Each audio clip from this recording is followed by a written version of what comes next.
Estamos aqui hoje com o professor historiador Paulo Visentini, que é professor titular de RI da Universidade Federal do Rio Grande do Sul. Já deu aulas em cátedras na Holanda e na Universidade de Oxford. Professor também de Ciências Militares da ESEMI. E hoje irá falar com a gente sobre as relações entre Brasil e África no âmbito da cooperação em defesa. Professor. Bom dia.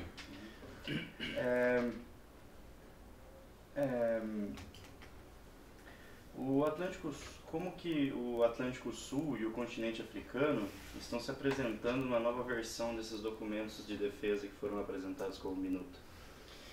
Bom, o Brasil tem um histórico de atribuir importância, né, em termos de defesa, por exemplo, ao seu entorno, que era considerado os países vizinhos. Isso era um resquício da época de formação de fronteiras, porque, na verdade, a ideia de uma guerra convencional ela nunca esteve muito presente contra o Brasil, por nenhum desses vizinhos não teria capacidade para isso. Né?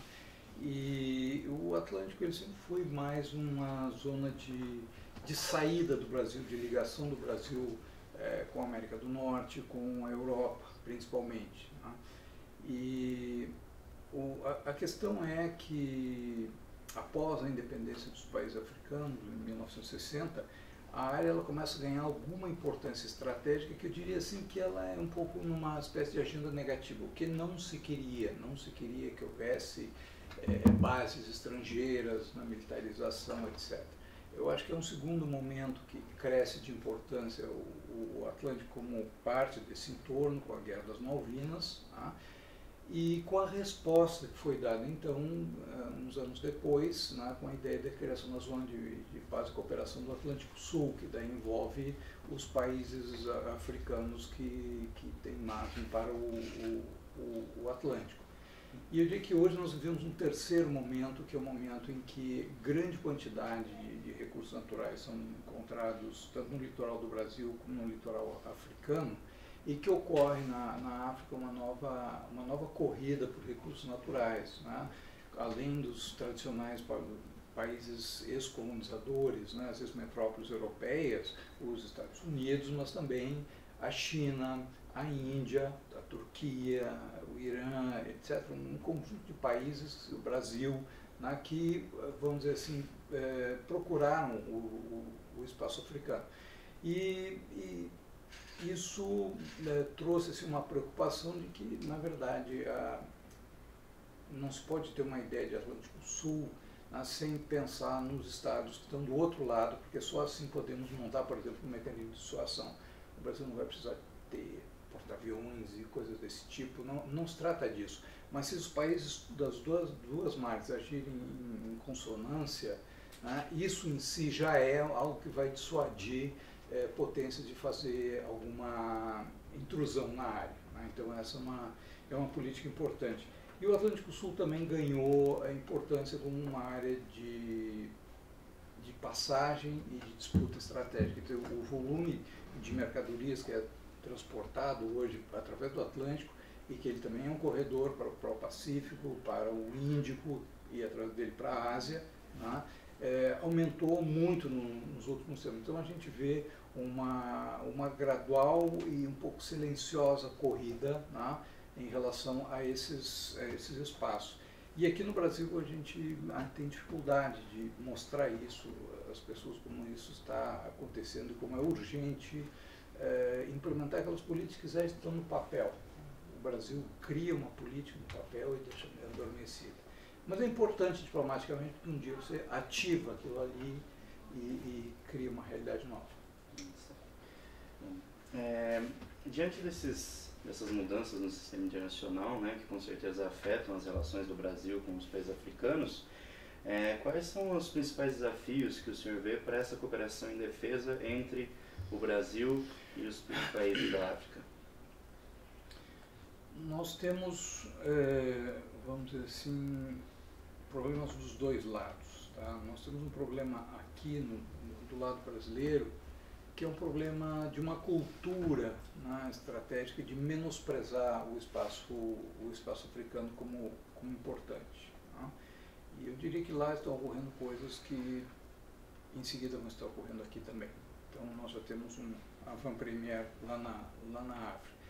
Há um problema de recursos, certo, tá?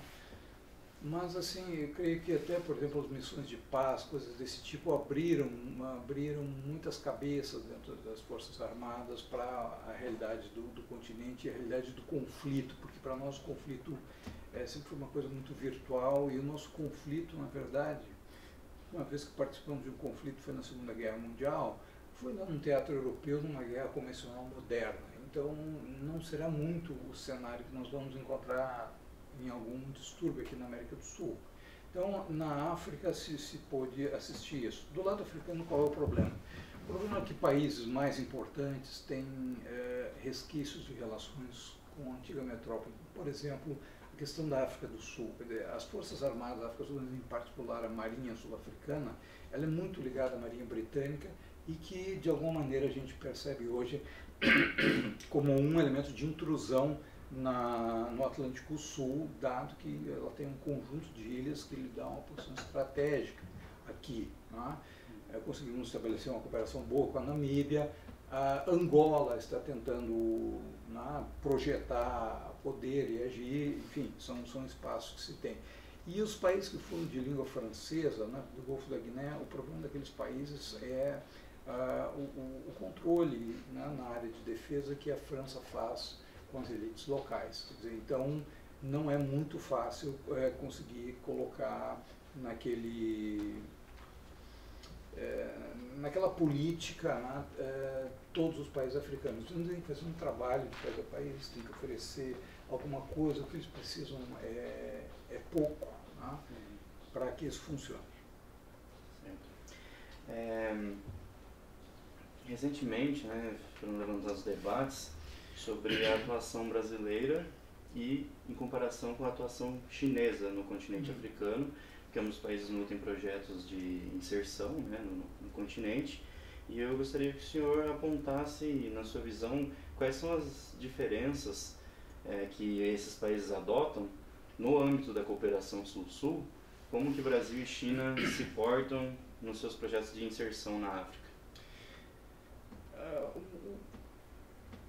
A presença dos dois países na África, ela procura sempre justificativas históricas, como o anticolonialismo dos chineses, ou com uma certa irmandade do Brasil por ter populações de origem africana com o continente. Mas a realidade maior mesmo é uma realidade que tem a ver com geopolítica e com a economia.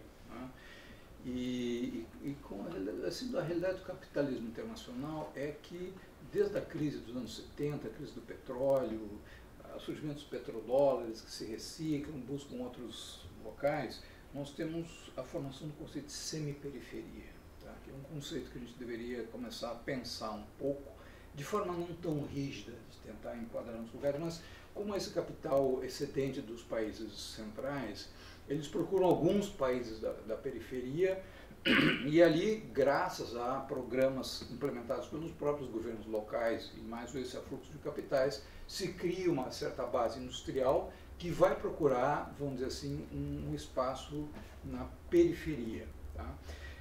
A questão é que muita gente quer ver isso aí de uma maneira mecânica. Diz, olha, é o que o imperialismo de outros lugares fazia antes e agora esses países estão fazendo. Eu acho uma concepção absolutamente equivocada. Eu acho tão equivocado quanto aqueles que dizem que a África não tem importância, quanto aqueles que dizem que a salvação do Brasil e da China está na África e eles estão lá para explorar. Eu acho que é uma contribuição muito grande ao desenvolvimento africano. Isso aí está mudando a realidade desses países. Então, eles têm uma coisa em comum que é isso, ou seja, a chegada de uma alternativa à dependência norte-sul. Porque os empréstimos, os investimentos, etc., eles não têm as condicionalidades que têm os dos países do norte sobre. Segundo lugar, que a China e o Brasil não têm condições de impor nada aos africanos. Ou seja, todos os projetos que acontecem ou são propostos pelos africanos ou são aceitos como uma opção melhor entre outras. Então, a quantidade de ferrovias que está sendo construída na África, o fato de que um camponês africano que só vendia suas mercadorias no mercado próximo e que era pobre, então, pode comprar uma moto de $200, uma moto chinesa, e transportar os seus produtos num mercado bem mais distante e conseguir aumentar a sua renda.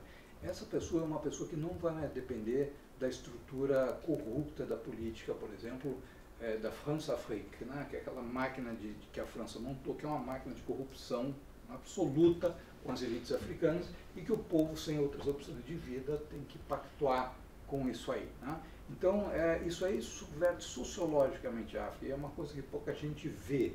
Né? Os estudiosos não veem muito isso. Então, assim, o Brasil e a China nunca derrubaram nenhum governo africano, né? Nunca utilizaram instrumentos de pressão interna, coisas desse tipo.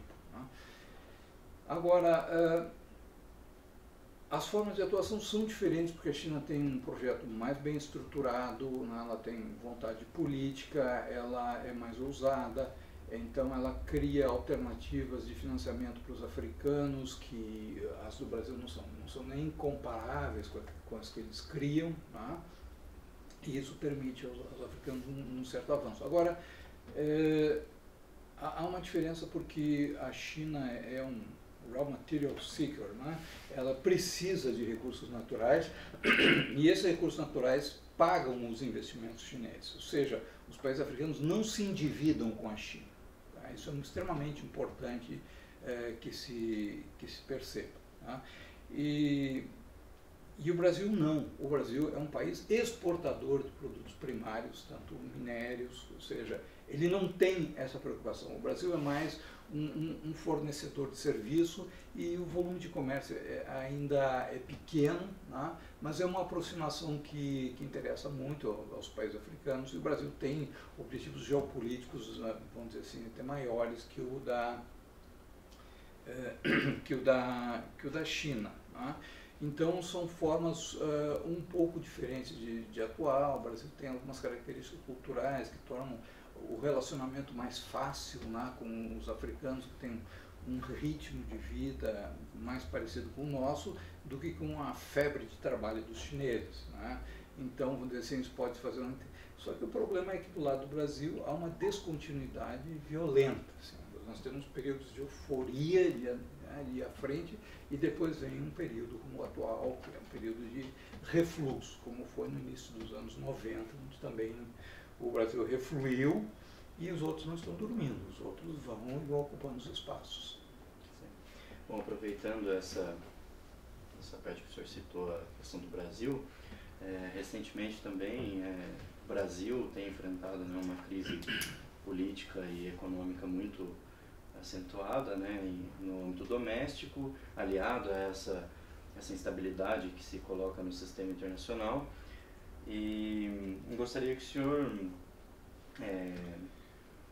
desse sua opinião sobre qual é o lugar que a África ocupa para a política externa brasileira nesse contexto, né, de recentemente houveram até declarações do Ministério das Relações Exteriores sobre uma diminuição na presença na África, e todo esse contexto, essa conjuntura global, né, de crise, de instituições parece que já não tem mais tanta força. Então, gostaria de saber qual é o lugar que a África ocupa na política externa brasileira hoje.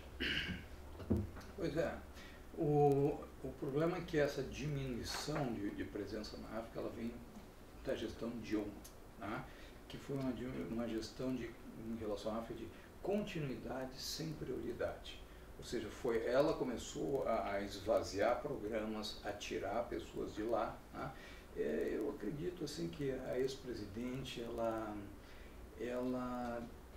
tem uma certa aversão, não é uma aversão à política externa, ela tem uma aversão àquilo que ela não consegue controlar direito.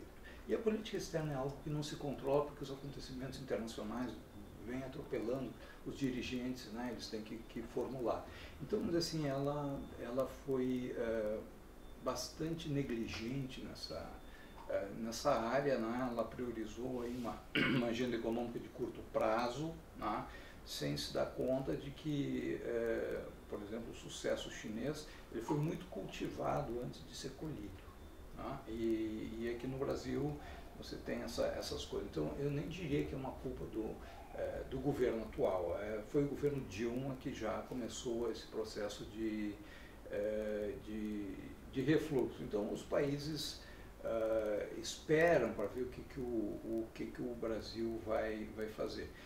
Com relação, assim, claro, já houve os efeitos da criação do Africom e da Quarta Frota, que não tem a ver só com a América Latina, a Quarta Frota, tem a ver com a África também.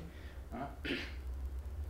Tudo isso mudou a conjuntura de segurança e logo em seguida, por coincidência, né, vem a Primavera Árabe, que tem um profundo impacto no sistema interafricano, né, de certa maneira perturbando um pouco a vida da União Africana.